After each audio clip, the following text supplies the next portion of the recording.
درود پاک پڑھنے کے بے شمار فضائل و برکات ہیں۔ میرے آقا مدینے والے مصطفیٰ صلی اللہ تعالی علیہ وسلم کا فرمان ہے، آقا فرماتے ہیں کہ جو مجھ پر ایک بار درود پاک پڑھے اللہ کریم اس پر اپنی 10 رحمتیں نازل فرماتا ہے۔ جس نے مجھ پر 10 بار درود پاک پڑھا اللہ کریم اس پر اپنی 100 رحمتیں نازل فرماتا ہے۔ جس نے 10 بار درود پاک پڑھا اللہ اس پر 100 رحمتیں نازل فرماتا ہے۔ ومن صلی علیہ 100 صلی اللہ علیہ الفا، جو 100 درود پاک پڑھے اللہ 1000 رحمتیں نازل فرماتا ہے۔ ایک درود پر 10 رحمتیں، 10 درود پر 100 رحمتیں، 100 درود پر 1000 رحمتیں، یعنی ہر درود پڑھتے جائیں اور 10 رحمتیں لوٹتے جائیں۔ یہ کتنی خوبصورت کیلکولیشن ہے، مگر اس حدیث کا جو اگلا حصہ ہے نا وہ اور زیادہ خوبصورت ہے۔ میرے آقا فرماتے ومن صلی علیہ الفا، جس نے مجھ پر 1000 بار درود پاک پڑھا اب اس کو کیا ملے گا؟ آقا فرماتے ہیں کہ اس کا کاندھا میرے کاندھے سے جنت کے دروازے پر چھو رہا ہوگا۔ زحمت کتفہ کتفی علی باب الجنہ، یعنی وہ جنت میں میرے ساتھ ایسے جائے گا کہ اس کا کاندھا میرے کاندھے سے چھو رہا ہوگا۔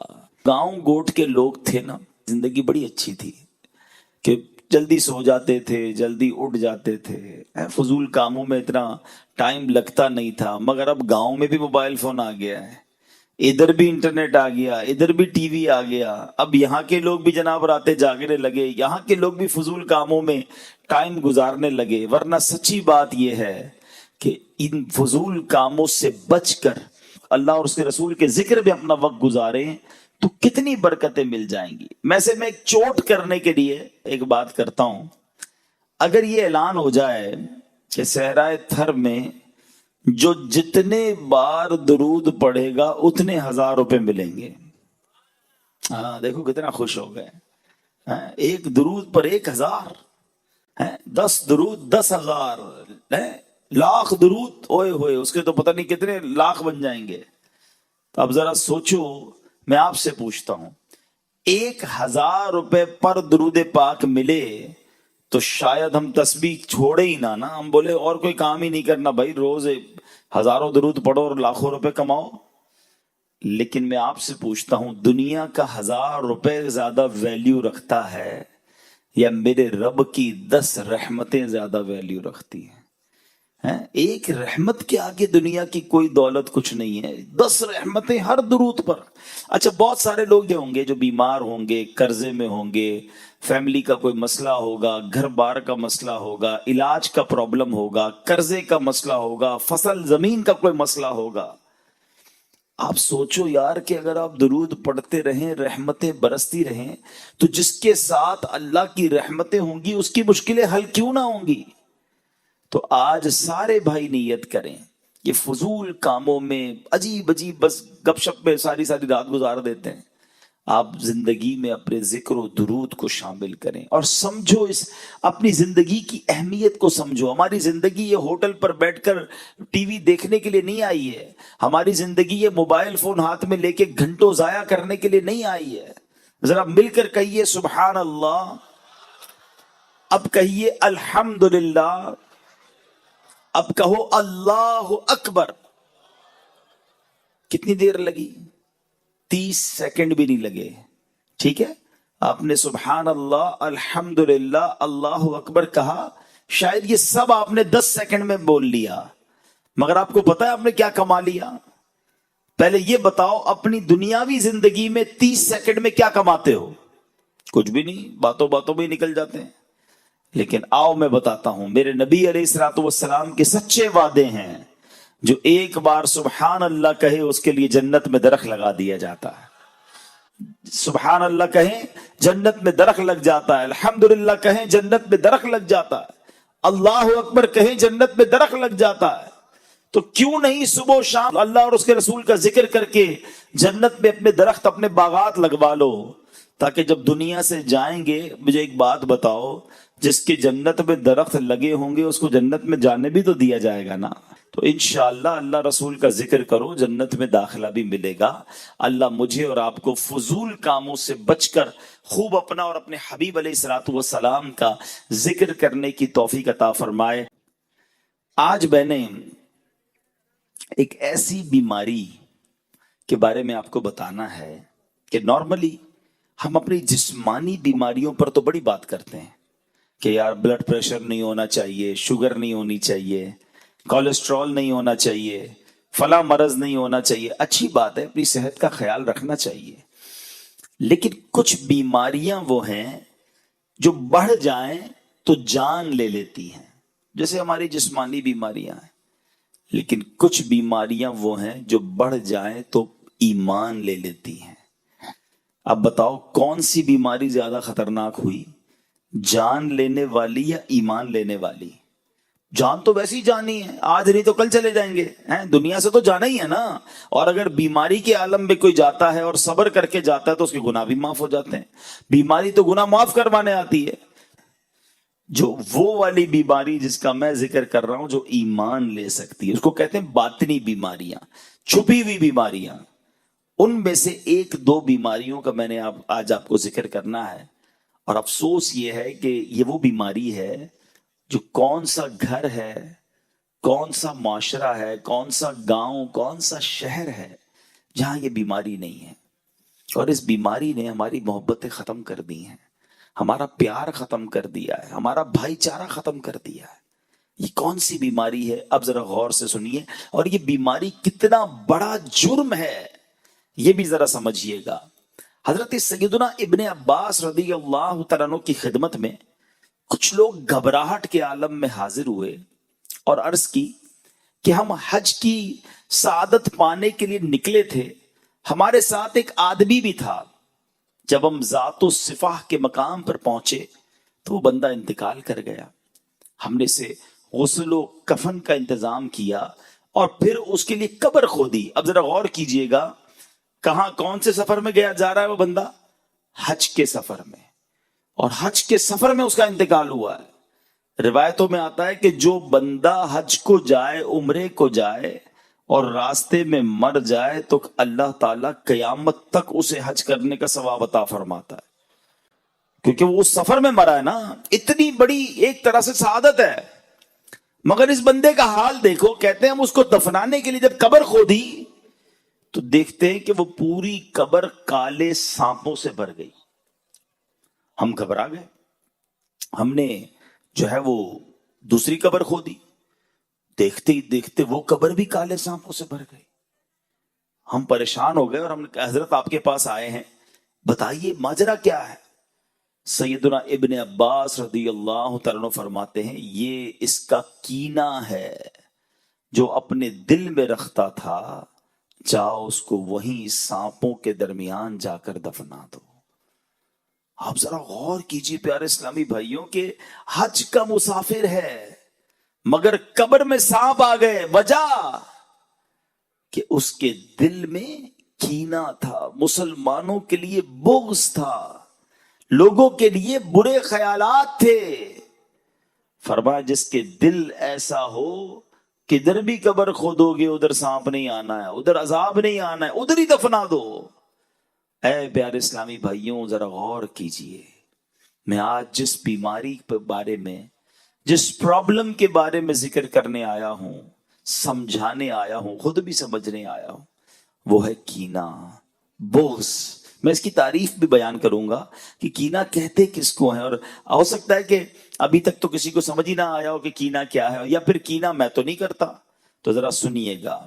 اب پہلے تو کینہ جو ہے اس کی تعریف تھوڑی دیر بعد بیان کرتا ہوں۔ ایک طرف آپ نے اس بیمار یا اس پرابلم میں جو شخص مبتلا ہے اس کا عذاب سن لیا، اب آؤ دوسری طرف انعام بھی سن لو۔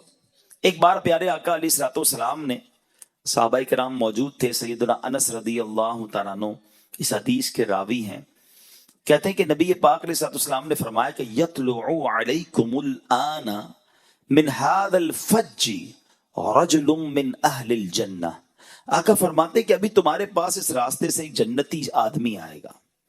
اب ذرا غور کریں کہ صحابہ کرام کتنا دلچسپی کا اظہار کیا ہوگا. سارے کیوریس ہو گئے ہوں گے کہ دیکھے تو صحیح کون آ رہا ہے. نبی پاک نے پہلے ہی بتا دیا کہ اس دروازے سے اب ایک جنتی آدمی نے آنا ہے. سارے صحابہ دروازے کی طرف دیکھ رہے ہیں. اب ایک انصاری صحابی آئے, بہت بڑا, ان کا نام بھی نہیں تھا. ان کی داڑھی کے بال وضو سے تر تھے, بائیں ہاتھ میں جوتیاں اٹھا رکھی تھی, بڑا نارمل سا بندہ تھا. دوسرے دن نبی پاک علیہ الصلوۃ والسلام نے فرمایا کہ ابھی اس دروازے سے ایک جنتی شخص آئے گا. بالکل نبی پاک نے فرمایا تھوڑی دیر بعد وہی بندہ دوبارہ آیا. تیسرے دن آقا نے فرمایا اس دروازے سے جنتی بندہ آئے گا. تیسرے دن بھی وہی شخص داخل ہوا. اب حضرت عبداللہ بن عمر رضی اللہ عنہ فرماتے ہیں کہ میں اس انصاری صحابی کے پاس گیا. میں نے کہا اب معلوم تو کروں عمل کیسا ہے. آقا 3 دن سے فرما رہے جنتی بندہ آئے گا, تینوں بار یہی آیا, ایسا کیا کرتا ہے. اچھا اب کمال دیکھو, حضرت عبداللہ بن عمر انصاری نے کیا کیا. کہتے حضور مجھے آپ کا مہمان بننا ہے, کیا آپ میری مہمان نوازی کریں گے. انہوں نے کہا ٹھیک ہے, آ جائیں میرے گھر آ جائیں. کیوں گھر جانا تھا؟ کہ اس کا عمل معلوم کرنا تھا, اس کی نیکی معلوم کرنی تھی. اکیلے میں کرتا کیا ہے, ایسا کیا کرتا ہے کہ پیارے آقا علیہ الصلوۃ والسلام 3 دن سے فرما رہے کہ اس دروازے سے جنتی بندہ آئے گا, یہی بندہ آتا ہے. اچھا ہم کسی کے گھر کیوں جاتے ہیں کہ یار کسی کے گھر جائیں ذرا دیکھے تو صحیح کماتا کیا ہے, اندر ذرا اندر کی اطلاع ملے کہ گھر کیسا ہے, اس کا خرچہ کتنا کیا ہے. ہم کسی کے گھر نارملی کوئی بندہ کسی کا مہمان اس لیے بھی بنتا ہے کہ ذرا جاسوسی کرے, مگر صحابہ کا خیال دیکھو, ان کی صفائی دیکھو, دل کی نیتیں دیکھو. کہتے اس لیے مہمان بننا تھا کہ دیکھوں تو صحیح نیکی کیا کرتا ہے, یہ کون سی نیکی ہے جو اس بندے کو جنتی بنا بیٹھی.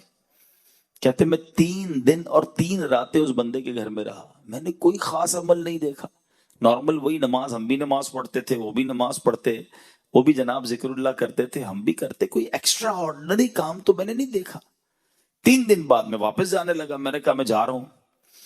تو اس نے کہا کہ آپ آئے کیوں تھے. کہا میں تو اس لیے آیا تھا کہ آپ کا کوئی خاص عمل ہے جو میں دیکھوں کہ پتا چلے کہ 3 دن تک نبی پاک نے فرمایا کہ اس دروازے سے جنتی شخص آئے گا, تینوں بار آپ آئے, آپ کا کوئی ایسا ایکسٹرا کوئی خاص کوئی بڑا عمل تو مجھے نظر نہیں آیا.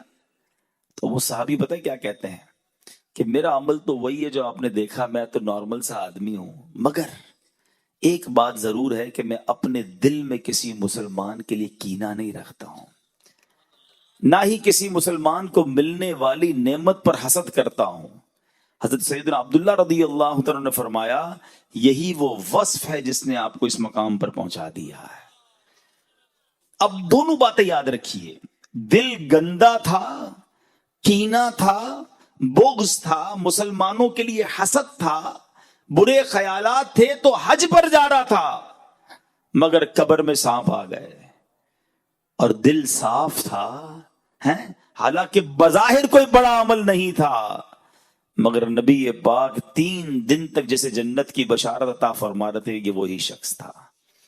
اب ذرا اپنے اپنے دل کو چیک کر لو, ہمارا دل صاف ہے یا دل بھرا ہوا ہے, کینے سے بھرا ہے, بغض سے بھرا ہے, نہ کسی کی ترقی اچھی لگتی ہے, نہ کسی کا آگے بڑھنا اچھا لگتا ہے, لوگوں کے بارے میں بڑے گندے برے خیالات دل میں ہیں, بدلہ لینے کی خواہش ہے, یہ ترقی کیوں کر رہا ہے مجھے پرابلم ہے, یہ آگے کیوں بڑھ رہا ہے مجھے مسئلہ ہے.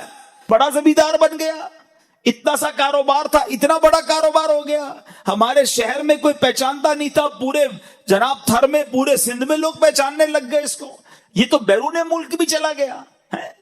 وہ ترقی کرتا ہے تو تمہیں پرابلم کیوں ہو رہی ہے, اپنے دل سے پوچھو.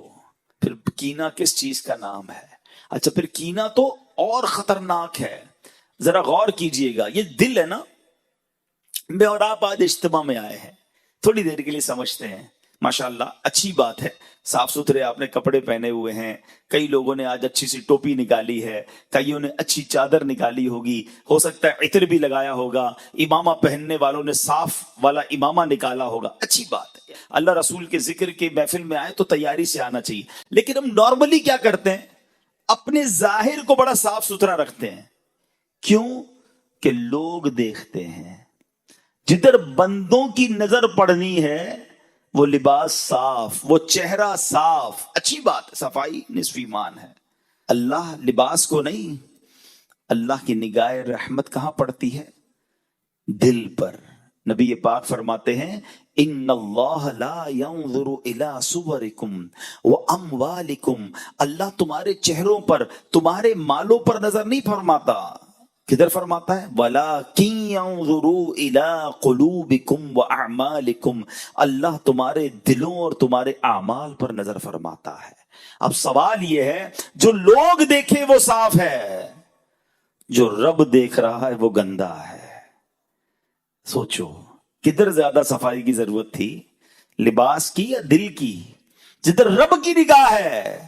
لوگوں کی نگاہوں کو تو ابھی بھی ڈاج دے سکتے ہیں، کپڑے پہ دھبا لگ گیا اوپر چادر رکھ لی، بنیان خراب ہو گیا اوپر کچھ اور پہن لیا، اندر کیا پہنا کسی کو نہیں پتا، کیونکہ لوگوں کی نگاہ صرف ظاہر پر ہے.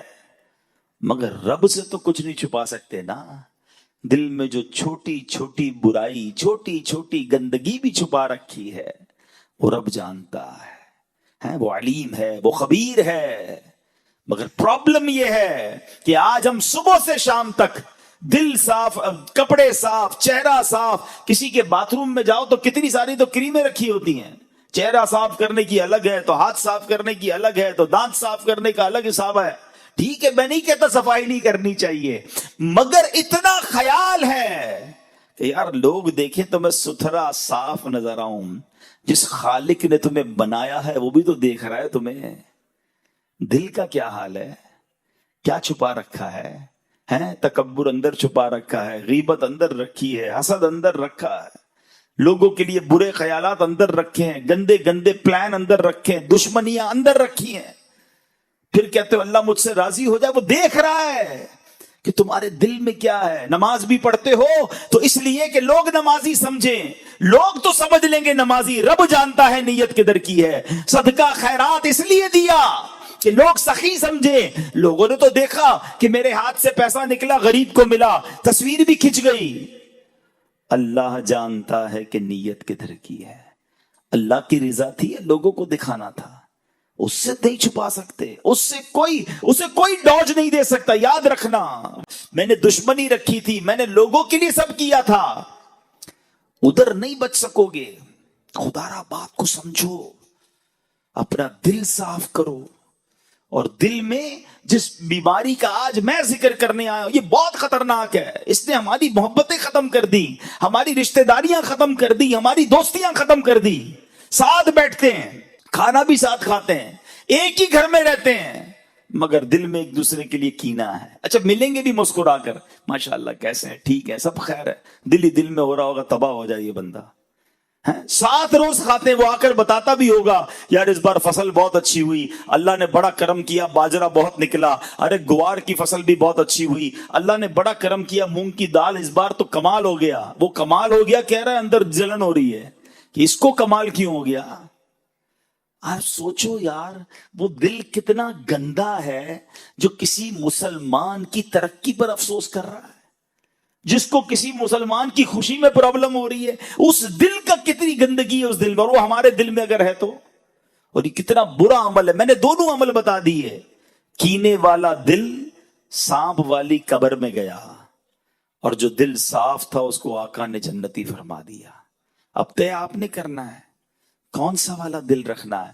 سنو اب میرے پیارے اسلامی بھائیوں، کینے کی ذرا تعریف بھی سمجھ لو. تھوڑا حسد سے یہ ہٹ کر ہے. حسد الگ ہوتا ہے، کینہ الگ ہوتا ہے، مگر یہ بہت قریب قریب ہیں.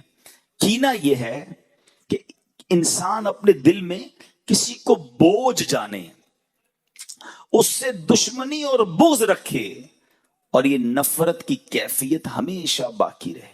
اب اس کا ٹیسٹ پتہ ہے کیا ہے؟ چھوٹا سا ٹیسٹ کر لو. آپ کے جاننے والوں میں سے کوئی ایسا ہے، اچھا ایک بات یاد رکھنا، کینہ ہو یا حسد یہ اسی سے ہو سکتا ہے جس کو آپ جانتے ہو. جس کو نہیں جانتے اس سے نہیں ہو سکتا.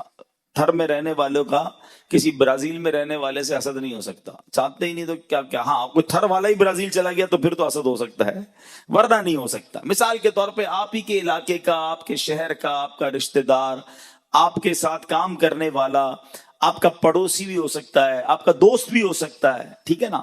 اب آپ غور کریں کہ آپ کے جاننے والوں میں سے کوئی ایسا ہے کہ جب اس کی تعریف آپ کے سامنے ہوتی ہے نا تو آپ کو تکلیف ہونا شروع ہو جاتی ہے, یار کوئی اور بات کرو نا بھائی, اس کا ذکر کیوں کر رہے ہو, کوئی اور بات کرو. اور جی چاہتا ہے کہ کسی طرح موقع ملے تو میں اس کو نقصان پہنچاؤں.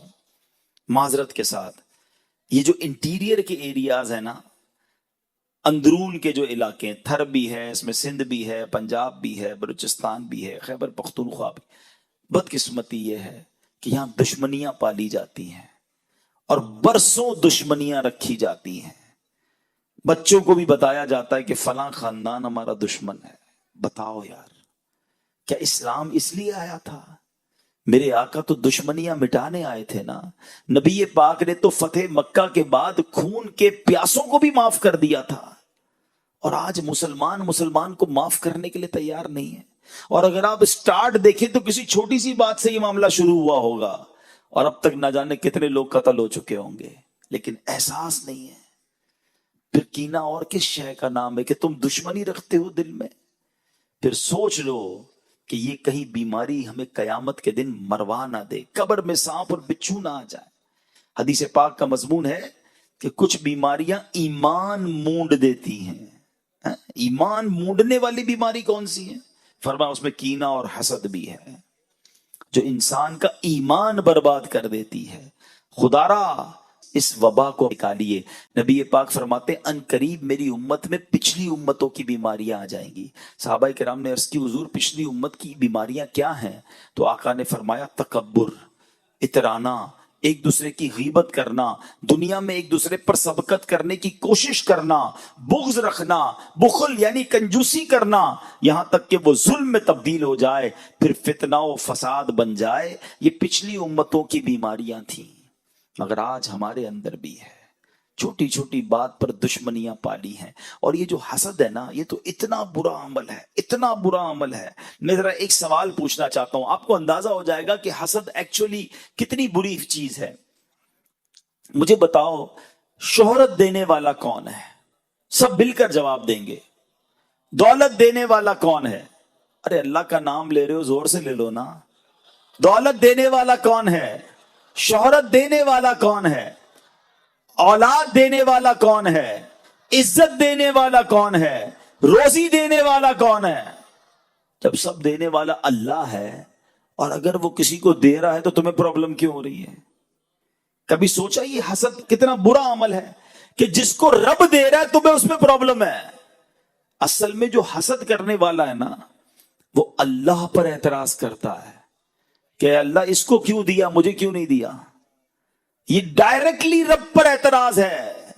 اور دنیا میں جو سب سے پہلے گناہ ہوئے تھے نا, ان میں سے سب سے پہلے جو گناہ ہوئے وہ یہی تو تھے, حسد تھا, تکبر تھا. کیوں قابیل نے حابیل کو قتل کیا تھا؟ حسد تھا. کیوں شیطان نے حضرت آدم کو سجدہ نہیں کیا؟ حسد ہی تو تھا, تکبر ہی تو تھا. یہ سب سے پہلے اس دنیا میں ہونے والے گناہ ہیں. مگر آج مسلمانوں کے اندر بھی حسد اور کینہ آ چکا ہے. حسد ہے کیا؟ حسد کہتے ہیں کہ کسی کو نعمت ملے نا تو بندے کو یہ تکلیف ہو کہ یہ نعمت اس سے چھن کر مجھے مل جائے, اور اگر مجھے نہ ملے تو کم از کم اس کی تو برباد ہو جائے. آپ سوچیں یہ کتنا برا عمل ہے, کتنا گندا ہے وہ شخص جو یہ سوچتا ہے کہ کسی مسلمان کو بربادی ہو جائے. ایک بات یاد رکھنا, جو دوسروں کا برا سوچتا ہے نا اس کا خود ہی برا ہوتا ہے, کوئی کسی کا بگاڑ نہیں سکتا. ہاں, حسد کرنے والا جلتا رہے گا, کم کسی کا کچھ نہیں کر سکے گا. جو اس کے نصیب میں اس کو مل کر رہنا ہے. ساری دنیا مل کر کسی کو نیچے کرنے کی کوشش کرے نا, اور اللہ نے عزت رکھی ہے تو کوئی نیچے کر نہیں سکتا.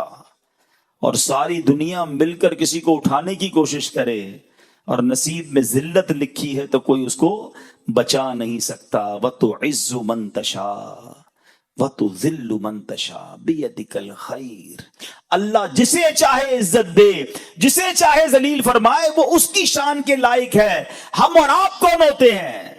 لیکن یہاں پرابلم ہے ہمارا دوست آ کر ہمیں کہے کہ سائیں نیا گھر لیا ہے، آئیے آپ کی دعوت ہے، جائیں گے اس کے گھر پہ بریانی بھی کھا کر آئیں گے، اور جیسے ہی باہر نکلیں گے پھر کہیں گے 2 نمبر کے پیسوں سے گھر بنایا ہے۔ سوچئے کتنا برا دل ہے کہ تمہیں کسی کی خوشی میں پرابلم ہے۔ کوئی بندہ آ کر کہنا ہے نئی موٹر سائیکل لی ہے، اچھا ماشاءاللہ دکھاؤ تو صحیح، مٹھائی کب کھلاؤ گے؟ مٹھائی بھی کھا لیں گے، جیسے ہی جائے گا کہیں گے یہ چوری کے پیسوں سے لی ہے، سود کے پیسوں سے لی ہے۔ یعنی آپ سوچیں اللہ اسے دے رہا ہے، پرابلم تم کو، یہاں تک کہ کوئی حج اور عمرے پہ چلا جائے تو اس کے پیچھے بھی بری بری باتیں کر رہے ہوتے ہیں۔ وہ اللہ کے گھر جا رہا ہے، وہ مغفرت لینے جا رہا ہے، اور تم غیبت کر کے، تم حسد کر کے، تم کینہ پال کر اپنے اندر حرام جمع کر رہے ہو۔ کیوں سوچتے ہو ایسا؟ حسد کی ایک بڑی جائز پیاری صورت بھی ہے، اس کو عربی میں کہتے ہیں غبطہ اور رشک۔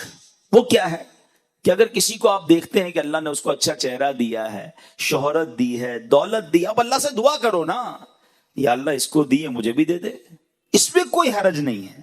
ہمارا مائنڈ بہت تھوڑا سا ہے، ہمیں لگتا ہے اس کو موٹر سائیکل مل گئی، اس کو گاڑی مل گئی، اس کو شہرت مل گئی، مجھے کیا ملا؟ کچھ نہیں ملا، یا اللہ اس کا مجھے چھین کے مجھے دے دے۔ یہ تو وہ کہے کہ جس کو یہ ایمان ہو کہ اللہ کے پاس اتنا ہی تھا، اس کو دے دیا اب اللہ کے پاس ختم ہو گیا، معاذ اللہ، ایسا تو ہے نہیں۔